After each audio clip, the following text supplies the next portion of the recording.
हर किसी की नजर रानिया पे इसलिए है कि दादा पोते एक साथ हैं। मेरा ये मानना है कि दादे पोते की लड़ाई से ज्यादा ये विचारधाराओं की लड़ाई है। हर एक रहा है। परिवार तो जी सारे परिवार किसी ना किसी समय एक होते हैं, कोई बड़ी बात नहीं है। परिवारों में बंटवारे भी होते हैं।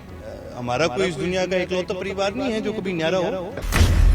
रणजीत सिंह चौटाला जी का ये कार्यकाल किस तरीके से देखते हैं?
मैं हूं गौतम ठाकुर और हमारा सफर यानी कि वो सवाल जो हम पूछ रहे हैं कि आखिर हरियाणा का चौधरी कौन, उस सवाल का सफर आ पहुंचा है रानिया में। रानिया से आज जो है यानी कि इन चुनावों में मुकाबला खड़ा है और मुकाबला है दादा और पोते के बीच में। पोते जो हैं वो हमारे साथ है, दादा यानी कि रणजीत सिंह चौटाला और पोते अर्जुन चौटाला हमारे साथ है। नमस्कार सर, कैसे हैं आप? नमस्कार सर। सबसे पहला सवाल, कैंपेनिंग कैसी चल रही है? Full energy? कैंपेनिंग बहुत अच्छी चल रही है, फुल एनर्जी, और बड़ा सपोर्ट मिल रहा है देखने को, बड़ा प्यार देखने को मिल रहा है और काफी अच्छा रिस्पांस देखने को मिल रहा है। हर किसी की नजर रानिया पे इसलिए है कि दादा पोते एक साथ हैं। दादा जहां 2019 में निर्दलीय चुनाव लड़े, जीते, पोता जो पिछला चुनाव कुरुक्षेत्र में लड़ा, अब रानिया में दादा को मुकाबला दिया। हाँ जी, तो पिछला चुनाव जो था चौधरी रणजीत सिंह जी, उस समय हमारा उनको कहीं ना कहीं समर्थन था। पहले हमने उनको टिकट देने का काम किया था। चौधरी ओम प्रकाश चौटाला जी से वो मिलकर गए थे, उन्होंने टिकट ली थी, वो उन्होंने वापस कर दी है। उस कन्फ्यूजन का उन्होंने बेनिफिट उठाया और वो चुनाव जीत सके। लेकिन जो हमारा कार्यकर्ता है वो उसका आज भी विश्वास चौधरी ओम प्रकाश चौटाला जी में है, चौधरी अभय सिंह जी में है। तो मेरा ये मानना है कि दादे पोते की लड़ाई से ज्यादा ये विचारधाराओं की लड़ाई है, ये पार्टी की लड़ाई है, ये प्रदेश के हितों की लड़ाई है। परिवार एक रहा है। परिवार तो जी सारे परिवार किसी ना किसी समय एक होते हैं, कोई बड़ी बात नहीं है। परिवारों में बंटवारे भी होते हैं। हमारा कोई इस दुनिया का इकलौता परिवार नहीं है जो कभी न्यारा हो, चाहे पॉलिटिकल हो चाहे एपॉलिटिकल हो, सब परिवार में बंटवारे होते हैं, ये कोई बड़ी बात नहीं है। परिवार का जब किस्सा है तो अभी याद आया कि भरत सिंह जी, जहां से आपके फादर साहब जो हैं वो चुनाव लड़ रहे हैं, भरत सिंह जी उनके ऑपोजिट में खड़े हैं, उनका परिवार जो है वो एक साथ आ गया है, सपोर्ट कर रहा है उन्हें। उनका भी परिवार सारा एक साथ नहीं है। मैं आपको उनके गांव का सिस्टम अगर बताऊं तो उनका भी सारा परिवार एक तरफ नहीं है। उनके परिवार के बहुत सारे सदस्य हैं जो चौधरी अभय सिंह जी को सपोर्ट कर रहे हैं। जैसे कि मैंने कहा, यहाँ लड़ाई विचारधारा की है। जब विचारधारा अलग होती हैं तो परिवार नहीं देखा जाता, तो विचारधारा देखी जाती है। क्या स्ट्रैटेजी इस बार की आप लेकर आए हैं? क्योंकि 2019 का लोकसभा चुनाव जो बहुत कम वोट्स आपको मिल पाए थे, कुरुक्षेत्र से आपने लड़ा, नायब सिंह सैनी वहां से जीते थे, सांसद बने थे। इस बार रानिया में क्या चीजें बदलेंगी? I think I am right, ये आपका दूसरा चुनाव? हाँ जी, ये मेरा दूसरा चुनाव है। क्या चीजें बदली हैं, क्या स्ट्रैटेजी बदली है, क्या कुछ नया लेकर आए हैं जो जनता आप पर भरोसा जता पाए? देखिए जी, 2019 का जो चुनाव था उस समय एक दौर अलग था, पार्टी का एक बड़ा ही मुश्किल दौर चल रहा था और उस समय मैं बिल्कुल नया था राजनीति में। मेरे को इनफैक्ट राजनीति में 6 महीने पूरे भी नहीं हुए थे, मैं 3-4 महीने पहले ही एक्टिव हुआ था। तो मेरे को ज्यादा लोग जानते ही नहीं थे, ज्यादा लोगों के साथ मेरा मिलना जुलना नहीं था, मेरी ज्यादा वर्किंग नहीं थी। तब और अब में बहुत लंबा फर्क आ गया। अब 5 साल का फर्क आ गया। हमने बहुत सारी चीजें सीखी हैं और रानिया खुद जो एरिया है ये इस सीट से अब चौथी पीढ़ी चुनाव लड़ने जा रही है और ये डायरेक्ट है। बड़े चोई साहब यहाँ से चुनाव लड़ा करते थे, फिर उन्होंने आगे चौधरी ओम प्रकाश चौटाला जी को जिम्मेदारी दी। चौधरी ओम प्रकाश चौटाला जी वहां से चुनाव लड़ा करते थे। चौधरी अभय सिंह जी ने वहां से चुनाव लड़ा। बीच में एक गैप आया जब परिवार का कोई सदस्य वहां पर नहीं था, तब हमारी उम्र भी पूरी नहीं थी। अब हम भी मैदान में आ चुके हैं, अब हमें जिम्मेवारी मिली है, उस जिम्मेवारी को निभाने का काम करेंगे। रणजीत सिंह चौटाला जी का ये कार्यकाल किस तरीके से देखते हैं? देखिए जी, मेरे को बड़ा दुख होता है जब उनके कार्यकाल के बारे में जिक्र चलता है, क्योंकि लोगों ने जब उनको वोट दिए थे, लोगों ने एक आस लगा करके दिए थे कि जननायक चौधरी देवीलाल जी के बेटे हैं, चौटाला साहब का आशीर्वाद लेकर के आए, तो बड़ी उम्मीदें लगाई थी कि भाई जिस प्रकार से चौटाला साहब की वर्किंग है, जिस प्रकार से बड़े चोई साहब की वर्किंग है, वो उस वर्किंग पे कायम हो। लेकिन दुख की बात यह है कि जहां उनको इतना बड़ा प्रदेश के अंदर भी जिम्मे मिला, मंत्री बने, सब कुछ हुआ, उन्होंने छोटी राजनीति बहुत करी। लोगों के ऊपर केस करवाना, लोगों के ऊपर बिजली के छापे करवाना, लोगों पे प्रेशर बनाना कि भाई या तो मेरे चाय पानी के प्रोग्राम कराओ नहीं तो बदली करवा दूंगा तुम्हारी, या तो मेरे चाय पानी के प्रोग्राम कराओ नहीं तो तुम पे 302 का मुकदमा, 307 का लोगों पे मुकदमा लगाया। ये अच्छी चीज नहीं है। लोग ये एक अच्छी राजनीति है, ये लोगों को पसंद नहीं आती और इस चीज का उनको बड़ा खामियाजा भरना पड़ रहा है अब की बार। इनेलो की बात करें तो इनेलो को इस बार सपोर्ट, इनेलो ने बीएसपी का सपोर्ट लिया। हलोपा जो है वो एक साथ आई, वो हलोपा जो कहा जाए कि बीजेपी को सपोर्ट करती रही, उसका साथ आपके पास है। इस गठजोड़ को आप क्या कहेंगे? क्योंकि इनेलो एक क्षेत्रीय पार्टी बहुत पुरानी जिसका एक दबदबा रहा है, दूसरी ओर बीएसपी अपनी जड़ें जो है वो अभी तलाश रही है, अपने लिए जमीन तलाश रही है, और दूसरा हलोपा जिनका एक जो है वो विधायक रहा जो कि बीजेपी को सपोर्ट करता है। देखिए, वो करते थे, है और थे में बहुत बड़ा फर्क है। और अगर है और थे वाली पे चले जाओगे तो ये आधी कांग्रेस जो है ये बीजेपी से ही निकल के आई है और उससे पहले हमसे निकल के आए हैं। लोगों की राजनीतिक मंशाएं बदलती है, राजनीतिक विचारधाराएं बदलती है, समय के साथ परिस्थितियां बदलती है। आज अगर हम बात करें, आज आपने देखा होगा हरियाणा में बीजेपी का कितना बुरा हाल है। इनकी खिलाफत बुरी तरह से है, प्रदेश में लोग इनको पसंद नहीं कर रहे। तो इसका मतलब ये थोड़ी है कि भाई कोई लोगों ने इनको पहले जिताया नहीं, पहले 67 सीट्स भी लेके आए हैं। तो किसी ने कि लोगों के मन में कोई आशंकाएं होंगी तभी ये सत्ता में आए। पूरी नहीं हुई इसलिए आज इनकी खिलाफत है। उसी प्रकार से और लोग इनसे जुड़े थे, लेकिन जब उनके साथ धोखा हुआ, उनके साथ गद्दारी करी गई, उनको एक तरह से मान सम्मान में उनकी बड़ी कमियां रही, तो फिर वो चीजें बदल जाती हैं, परिस्थितियां बदल जाती हैं। रही बात बीएसपी की, मेरा मानना है कि एक ऐसी पार्टी है जिसको कभी जड़ें ढूंढने की जरूरत नहीं। इस पार्टी की जड़ें बहुत नहीं, सिर्फ हरियाणा में नहीं, पूरे देश में।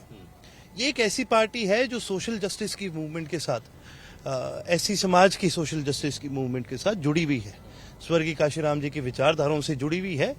और विचारधाराओं से जुड़ी हुई पार्टियां कमजोर हो सकती है लेकिन कभी खत्म नहीं हो सकती। एक कल हमारी टीम जो है वो गोपाल कांडा जी से बातचीत कर रही थी, खास इंटरव्यू उनके साथ हुआ, तो उसी इंटरव्यू के दौरान उन्होंने एक चीज कही कि तीसरी बार आएगी तो बीजेपी ही। कैसे देखते हैं? देखिए जी, वो उनके सोच है, वो उन्होंने कहीं अपनी तरफ से परिस्थितियां देखी हैं या कुछ देखा है, लेकिन मुझे इतना पता है अब की बार तो चौधरी अभय सिंह जी आएंगे और कोई नहीं आ सकता। क्या सिचुएशन आप देख रहे हैं आने वाले वक्त में? क्या फुल फ्लेज आने का दावा है या किंग मेकर की भूमिका में रहेगी? आज हम 52 सीट्स पे, हमारा तिकोनिया मुकाबला है। ये मैं नहीं कहता, ये तमाम सर्वे कहते हैं। जहां पर भी तिकोनिया मुकाबला रहा है, इंडियन नेशनल लोकदल की एक इतिहास रहा है कि हम हमेशा जीत के निकले। क्या कारण रहे हैं कि जनता, हरियाणा की जनता जो इतना प्यार देती रही, लेकिन जब पीढ़ियां बदली तो वो प्यार में कमी क्यों नजर आई? क्यों एक्सेप्ट नहीं कर पा रही है जनता इनेलो को? क्षेत्रीय पार्टी को क्यों दरकिनार किया जा रहा है? देखिए, इसका मैं आपको मोटा मोटा एक कारण बता देता हूं। इसका एक ही कारण है, जज्बा। अब आप जब भी जिक्र करते हैं तो आप हमेशा कहते हैं परिवार, है ना, पर जरूरी तो नहीं कि भाई परिवार में दो लोगों की सेम विचारधारा हो। आपके भाई बहन होंगे, जरूर शायद आपकी उनके साथ भी डिफरेंसेस होंगे। तो जब इन लोगों ने चुनाव लड़ा तो लोगों ने इनके साथ उम्मीद लगाई कि भाई बड़े चोई साहब की विचारधारा, ये उनकी विचारधारा को आगे बढ़ाएंगे, और ये बिल्कुल विपरीत चले गए। अब इससे हमें नुकसान क्या हुआ कि गालियां तो उनको पड़ रही हैं, ठीक है, लेकिन क्योंकि परिवार पीछे से एक है तो लोगों के मन में कहीं ना कहीं ये डर होता है, ये मन में ये बात होती है कि यार एक ही परिवार है, क्या पता ये भी उस लाइन पे चले। लेकिन ये सोचने वाली बड़ी बात है कि चौधरी ओम प्रकाश चौटाला जी की विपरीत विचारधारा के लोग थे ये, इन्होंने लोगों को धोखा दिया। आज इसका खामियाजा इनको भरना पड़ रहा है। आज आपने देखा होगा प्रदेश में तमाम जगहों पर ये चाहे कितने बड़े क्लेम्स कर ले, लेकिन ये पार्टियां 0 सीट्स पर आके खड़ी हो चुकी है। इनका ग्राउंड खत्म हो चुका है। जहां इनका ग्राउंड खत्म हो गया वहीं लोगों का दोबारा विश्वास चौधरी ओम प्रकाश चौटाला जी के प्रति, चौधरी अभय सिंह जी के प्रति इस करके आज बढ़ता जा रहा है क्योंकि लोगों को पता है कि अभी यह आदमी अपनी जबान का पक्का है। जो ये बात कहेंगे उस बात को पूरा करने की ये क्षमता रखते हैं। और ये बात मुझे बार बार इसका कोई सबूत मुझे देने की जरूरत नहीं है। मेरे पिताजी ने इस्तीफा दिया है इस प्रदेश के और देश के किसानों के लिए। कोई कुछ कह ले, इस्तीफा देना कोई सौखी बात नहीं है। लोग अपनी जॉब से नहीं देते इस्तीफा, लोग एक मेमोरी से ना दें इस्तीफा। उन्होंने दिया है, उन्होंने करके दिखाया, उन्होंने लड़के दिखाया और आगे भी हम लड़ने का काम करेंगे। जब जेजेपी बीजेपी से अलग हुई तब चाह रहे थे वो कि इनेलो में वापसी हो, लेकिन वापसी नहीं हो पाए। जब हम कल ही दिग्विजय चौटाला जी से मेरी बात हो रही थी, उनके साथ इंटरव्यू था, तो उन्होंने कहा कि पता नहीं क्यों इतना कड़वा बोलते हैं चाचा जी, शायद उनकी जबान की वजह से चीजें ठीक नहीं हो रही। एक नंबर का झूठा है वो, ठीक है। हमारे आज तक जी इन्होंने कभी प्रयास ही नहीं करा संपर्क करने का। हम चौटाला साहब के पास ही रहते हैं, ठीक है। अगर आए होते मिले होते तो हमें पता चल जाता। आए होते मिले होते तो आप पत्रकार साथी, आपसे कोई बात छुपती है, आपको पता चल जाता है। ये केवल इस बात का इसलिए करते हैं कि भाई इनकी सोच है कि यार थोड़ी गालियां कम पड़ जाएंगी, लोगों को ये बात कह दो, ठीक है। अब रही बात दिग्विजय जी मेरे फादर साहब के बारे में जो बोलते हैं, भाई हम तो इनके बारे में हमें तो कोई फर्क नहीं पड़ता। दिग्विजय ही है जो उठ के डबाली छोड़ के रानिया आ रहा है, क्या क्या लेना है उसका रानिया में। मैं तो उसको कहूंगा भाई तू तेरा चुनाव देख ले, वरना तू वहां से तो जा ही रहा है और यहां भी इसका कुछ बंटना नहीं है। तो अगर जेजेपी एक बार फिर कोशिश करती है तो खुले दिल से उन्हें अपनाया जाएगा या? ना ना, बिल्कुल भी नहीं, किसी भी हाल में नहीं। आप कैसी बात कर रहे हैं? आप एक चीज देखिए, चौधरी ओम प्रकाश चौटाला जी के साथ इतना बड़ा धोखा, इनेलो के कार्यकर्ता के साथ इतना बड़ा धोखा। मैं आपको एक चीज बताता हूं, हमारे कार्यकर्ता की कहावत है कि इनेलो के कार्यकर्ता को कोई इस दुनिया में झुका नहीं सकता, ठीक है। जब गांव में विभिन्न पार्टियां कैंपेनिंग करती हैं, नेता कैंपेनिंग करते हैं, मुख्यमंत्री तक कैंपेनिंग करते हैं, तो कहा जाता है कि भी दूसरी पार्टी का आदमी हमारे कार्यकर्ता के घर में जाने की हिम्मत नहीं करता। कारण यह है कि तुम उसको चाहे कितने लोभ लालच दे लो, तुम उसको चाहे कितना प्रेशर दे दो, इनेलो को कभी कार्यकर्ता हिलेगा नहीं।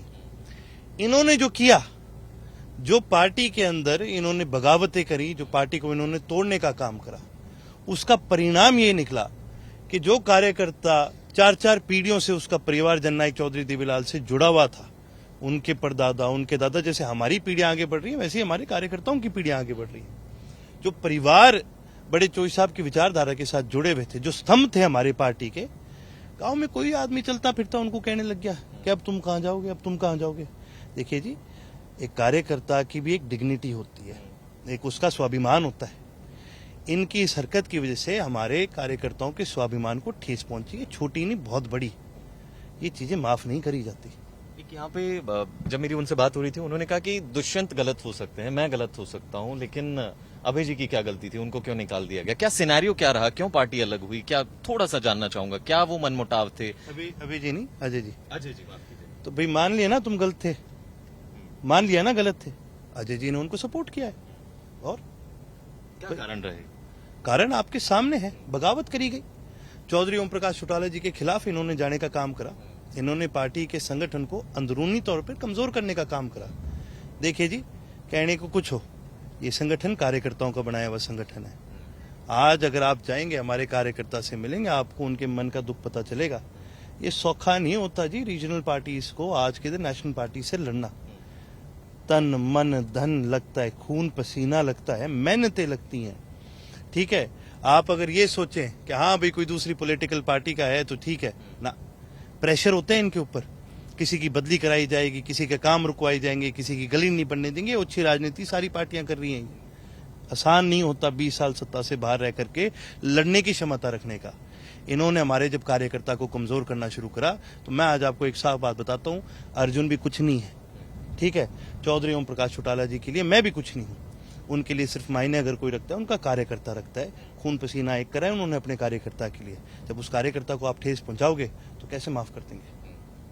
क्या लगता है कि अर्जुन इस बार कितनी मजबूती के साथ धरातल पर उतर रहे हैं और जनता एक परसेंटेज अगर मैं आपसे जानना चाहूं तो कितने परसेंटेज में आपको प्यार देगी? परसेंटेज तो जी अभी मैं भी नहीं बता सकता आपको, क्योंकि ये दिन प्रतिदिन बढ़ती जा रही है। शायद मेरा आज का आंकड़ा गलत हो, क्योंकि कल ये बढ़ेगा। तो ये तो चुनावी प्रक्रिया है जी, ये चलती रहेगी। लेकिन मैं इतना कह सकता हूँ, ये प्रेम और प्यार दिन प्रतिदिन बढ़ता जा रहा है। ये काफिला दिन प्रतिदिन और बड़ा होता जा रहा है। बहुत बहुत शुक्रिया अर्जुन जी, आपका बहुत बहुत शुभकामनाएं आपके कैंपेनिंग के लिए और फ्यूचर के लिए। 8 तारीख के लिए खास तौर से बेस्ट जो हो, जनता उसी को प्यार दे जिन पर उस पे उनका भरोसा हो।